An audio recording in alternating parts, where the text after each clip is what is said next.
I'm Steve Daniels, and I'm chair of the physics department at Eastern Illinois University.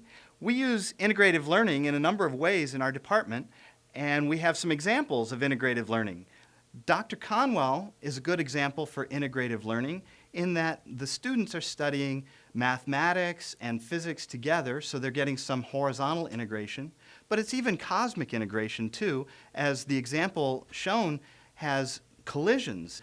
Collisions are part of how you play pool or how you do what happens in a car accident. It happens all over the place. And yet they're also a basic integral part of physics. The basic conservation of momentum is how things are done at high energy facilities such as Fermilab or laboratories in Switzerland. Some specific examples of advanced lab experiments and integration techniques are from Dr. Joshi's advanced lab program, where he's teaching the students about the adiabatic gas constant and the universal gas law.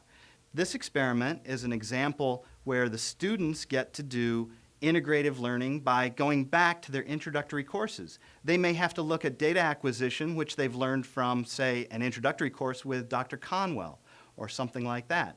Dr. Zoe is a faculty member that does mentoring with students, and she can work one-on-one with each student and give them an experience that is sort of develops the overall student and gives them a personal integration that is almost impossible to get in another way, because this is their profession, and at the same time they're training for that profession. So they get to see how their profession is going to work, what they're actually doing.